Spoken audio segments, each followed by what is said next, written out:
నైలెట్ national institute of electronics and information technology రంగంలో అవకాశాలను అందిపుచ్చుకోవాలి, అంతర్జాతీయ స్థాయిలో మన విద్యార్థులు అవకాశాలను అందిపుచ్చుకోవాలి అనే కాన్సెప్ట్తో ఏర్పాటైనటువంటి కేంద్ర ప్రభుత్వ సంస్థ ఇది. ఎప్పటికప్పుడు టెక్నాలజీలో వస్తున్న అప్డేట్స్ని అందిపుచ్చుకుంటూ విద్యార్థులను అంతర్జాతీయ మానవ వనరులుగా తయారు చేయడం ఈ సంస్థ యొక్క ప్రధాన ఉద్దేశం. జాతీయ మన నేషనల్ లెవెల్లోనే కాకుండా విదేశాల్లో కూడా, దేశంలోనే కాకుండా విదేశాల్లో కూడా ఉద్యోగ అవకాశాలు కల్పించడం కోసం ఈ సంస్థకు, ఇది కేంద్ర ప్రభుత్వ పరిధిలో ఉంటుంది, కేంద్ర ఎలక్ట్రానిక్స్ అండ్ ఇన్ఫర్మేషన్ టెక్నాలజీ మంత్రిత్వ శాఖ పరిధిలో. దీనికి విదేశాలతో కూడా అవగాహన ఒప్పందాలు ఉన్నాయి.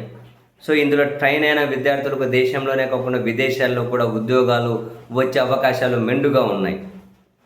సో ఈ నైలెట్ సెంటర్లు ఇప్పటివరకు దక్షిణ భారతదేశంలో కేరళలోని క్యాలికట్లో ఉంది, తమిళనాడు చెన్నైలో ఉంది. అంటే దీన్ని తిరుపతిలో ఏర్పాటు చేయడం కోసం అని చెప్పి తాను ఎంపీగా ఎన్నికైనటువంటి ఫస్ట్ ఏడాది ఫస్ట్ టర్మ్ నుంచే మొదలెట్టారు తిరుపతి ఎంపీగా ఉన్న గురుమూర్తి గారు. ఆయన 22 నుంచి వరుస పెట్టి కేంద్ర మంత్రుల దగ్గరకు వెళ్ళి దీని మీద రిప్రజెంటేషన్స్ ఇచ్చుకుంటూ, సంబంధిత అధికారులను కలిసి రిప్రజెంటేషన్స్ ఇచ్చుకుంటూ 1 సంవత్సరం పాటు పట్టుబదలని విక్రమార్కుడిలా ప్రయత్నాలు చేసి 22 నుంచి 23 వరకు చివరికి అధ్యయన కమిటీలను తిరుపతికి రప్పించి, ఎందుకంటే ఆ సెంటర్ తిరుపతిలో ఏర్పాటు చేశాము అంటే వేల మంది విద్యార్థులకు ప్రతి సంవత్సరం ప్రయోజనం కలుగుతుంది. తిరుపతి చుట్టూ 8 యూనివర్సిటీలు ఉన్నాయి, 22, 23 ఇంజనీరింగ్ కాలేజెస్ ఉన్నాయి. అండ్ ఇలా కనుక టెక్నాలజీ రంగంలో జాతీయ అంతర్జాతీయ స్థాయిలో స్టాండర్డ్స్ కనుక నేర్చుకున్నారు అనుకుంటే అంతర్జాతీయంగా కూడా అవకాశాలు దక్కుతాయి, ఎన్నో వేల మందికి ప్రయోజనం కలుగుతుంది. సో నేను ఒక ఎంపీగా కేంద్ర ప్రభుత్వం నుంచి ఈ పని కనుక చేయించి నైలెట్ సెంటర్ ఏర్పాటు చేస్తే ఎంతో ప్రయోజనం కలుగుతుందని చెప్పి ఆయన భావించి పట్టుబదలని విక్రమార్కుల ప్రయత్నం చేసి మొత్తం మీద 2023లో తిరుపతికి నైలెట్ సెంటర్ రావడం, అక్కడ స్టార్ట్ అవ్వడం, ఇవన్నీ జరిగిపోయాయి. కంప్లీట్గా ఒక ఎంపీగా ఆయన కృషి, కోర్స్ అప్పుడు రాష్ట్ర ప్రభుత్వం యొక్క సహకారం కూడా. సో మొత్తం మీద అప్పుడు ఇది ఎస్వి యూనివర్సిటీ క్యాంపస్లో ఏర్పాటు జరిగింది. ఆ తర్వాత ఇది అక్కడ కంటిన్యూ అవుతుంది. ఇప్పుడు 2024లో వీళ్ళు ఆంధ్రప్రదేశ్లో ప్రభుత్వం దిగిపోయిన తిరుపతి ఎంపీగా గురుమూర్తి గారే ఉన్నారు కదా. మళ్ళీ అది తాత్కాలికంగా అక్కడ ఏర్పాటు జరిగింది ఎస్వి యూనివర్సిటీ. ఏ సెంటర్ అయినా ఫస్ట్ దగ్గర ఏర్పాటు జరుగుతుంది, శాశ్వత క్యాంపస్ ఏర్పాటు చేసుకున్న తర్వాత అక్కడ నుంచి కంటిన్యూ అవుతుంది.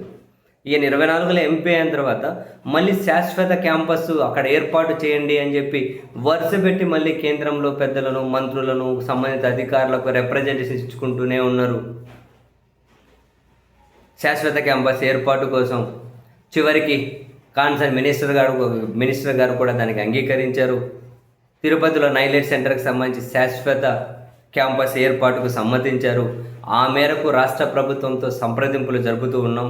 సో ఇప్పుడు రాష్ట్ర ప్రభుత్వం కనుక, ఎందుకంటే రెవెన్యూ డిపార్ట్మెంట్ రాష్ట్ర ప్రభుత్వ పరిధిలోనే ఉంటుంది, ల్యాండ్ ఇవ్వాలి కదా. ఒక 5 ఎకరాలు అయితే సరిపోతుందేమో, మరి ఎంత ఇస్తారో తెలియదు. సో రాష్ట్ర ప్రభుత్వం నెక్స్ట్ ల్యాండ్ ఇచ్చింది అనుకుంటే శాశ్వత క్యాంపస్ ఏర్పాటుకు కూడా ప్రయత్నాలు, అంటే ఆ పనులు స్టార్ట్ అయిపోతాయి. నిజంగానే శాశ్వత క్యాంపస్ ఏర్పాటు జరిగితే డైరెక్ట్గా ఆన్లైన్లో ఓవరాల్గా 5,000 మంది విద్యార్థులకు ప్రతి సంవత్సరం ఇక్కడ ప్రయోజనం కలగచ్చు. సో మొత్తం మీద అయితే గణనీయమైన ప్రయోజనాలు మన రాష్ట్ర విద్యార్థులు కూడా పొందబోతూ ఉన్నారు.